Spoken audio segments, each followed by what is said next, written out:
Welcome back. Right now we have State Representative Eddie Andrews in studio to talk about his campaign for governor. Thanks so much for being here. Hello, it's a pleasure and an honor to be here. Yeah, so you have a property tax plan that Yes. you say will eliminate property taxes for Iowans, and it'll also continue to fund EMS in schools. What are the nuts and bolts of this plan? How will this work? Well, it's an easy plan. It's easier than it really sounds. It's really just starting by attacking what's called the 540 levy. I know the current one that just got passed through the legislature took similar aims at least addressing part of the 540 levy, and you take part of the gains from other sources. Okay. And we released that in November at the Iowa Taxpayers Association. We had some curious looks, and then we had some people who actually delved in, and we were testing this on 3 different counties, 2 small ones, 1 medium-sized one. And I got to tell you that when I first talk about this program, or the first beginning of our meetings, they're just so skeptical, almost hostile. And then once we delve into it, they realize that this is actually going to work. And so far, so good. Okay, so you did mention the property tax plan that just passed the Yes. legislature. You didn't vote on that bill, and your proposal wasn't an amendment to it. Why not? So there were about 6 different bills. And for those who don't know, I was doing a dual role during the first 4 months of the year. I'm a full-time state legislator as well as running for governor. And my plan, there were about 6 different plans. I think Representative Cindy Golding had a plan, others had a plan, but we were only permitted to really address 3 that came to the floor, that were presented to the legislature to vote. That was the governor's plan, the official House plan, and the official Senate version. And so that's why we didn't vote on mine, because mine wasn't allowed to come out. Okay, if you were governor right now, would you put your signature on the bill that passed? You know, I think I would, but it's one of those things where you've got 57 pages. It's a little complicated. There are definitely some good things on there. Yeah, I think the good outweighs the bad. Okay, yeah, so and there will be property tax relief for Iowans. Okay, good to hear that. I also wanted to get your reaction on the eminent domain front today. There was some news that came out. Summit Yes. Carbon Solutions filed a request with the Iowa Utilities Commission. It's going to get rid of, it's going to remove the pipeline from 8 counties and reduce it in 4 of them. What was your reaction to hearing Well, that? initially my first reaction, being the very first one of us in the governor's race who stood by the landowners, stood by the farmers against eminent domain abuse, when I first saw it, when I first heard it 5 years ago, I got to tell you, I was overjoyed, but hesitant. I wanted to make sure that I read what was really going on.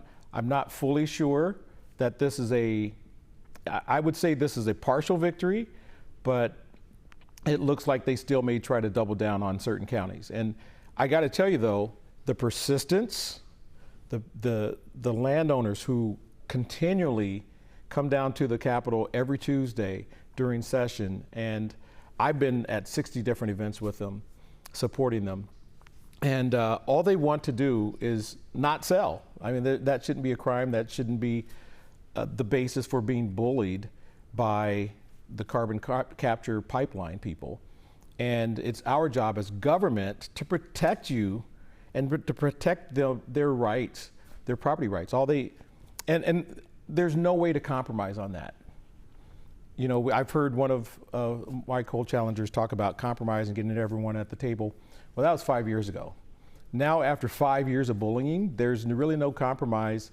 It's either someone's going to take your land against your will, or you're going to stop them from taking your land against your will.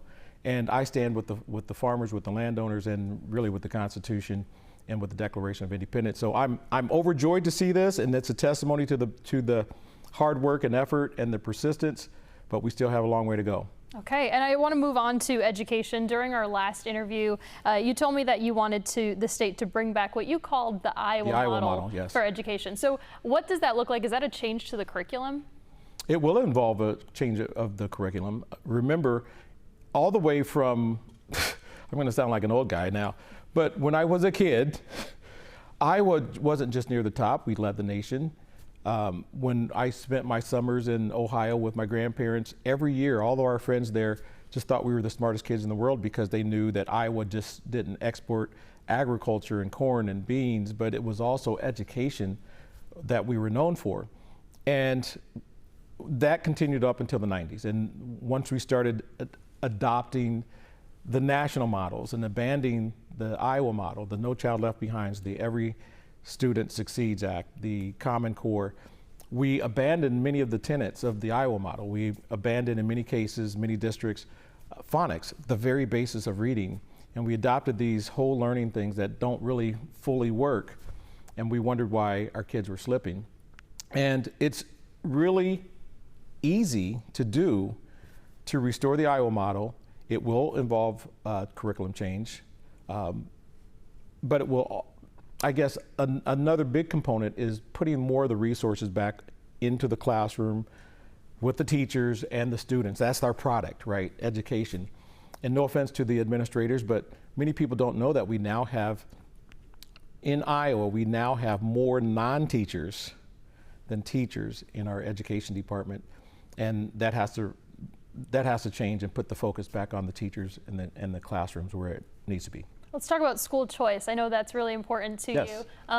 As governor, would you try to expand or audit or make changes to the education savings program?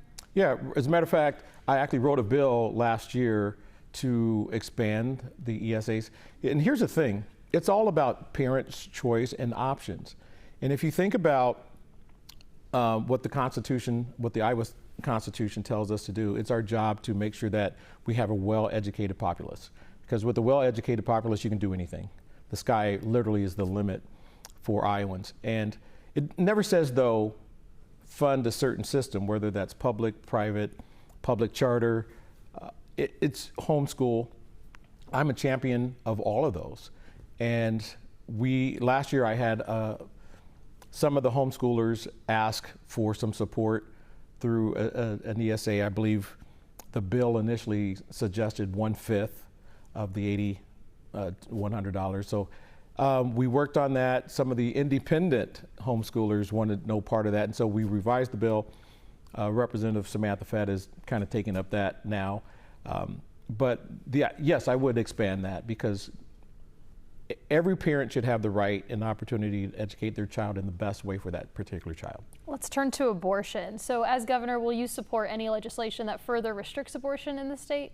I think the biggest one right now is the abortion pill, and that one was just got through the House, and we'll see if the governor actually signs that now. So yes, I'm pro-life, and here's the thing, I think most Iowans are pro-life.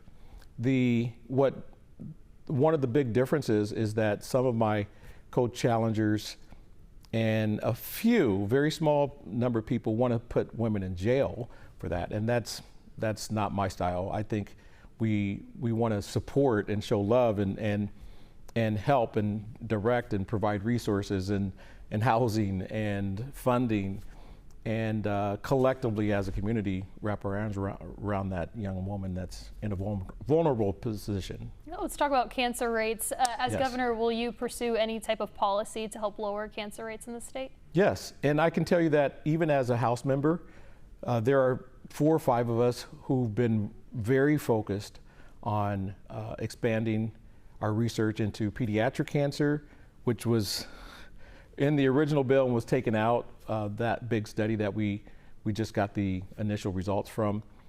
And yes, we have to solve this problem. This is a non-negotiable, non-optional plank. It must be solved. Yeah, so if this race does go to convention, do you think you'll be the candidate? I do. And if you look at the examples of convention over the last decade or two, it's typically been the person who's been everyone's number 2. We look at the congressional race of about 8 or 10 years ago, where Congressman David Young won. I believe he came 5th out of 6, but he was everyone else's second choice. And so for those who don't who choose other candidates. They know and respect my work effort, and the things that I've gotten done, and winning in the only Republican to win in a bluest district, not once, twice, but 3 times. Definitely being the promises made, promises kept candidate, and just being able to, by the way, did you know I was the most visited legislator at the Iowa House? You probably could figure that out, but that tells you that a lot of people understand that they want to be heard and that I can solve problems. Okay, State Representative Eddie Andrews, Thank you so much for your time. We appreciate it. My pleasure. Yeah, we'll be right back.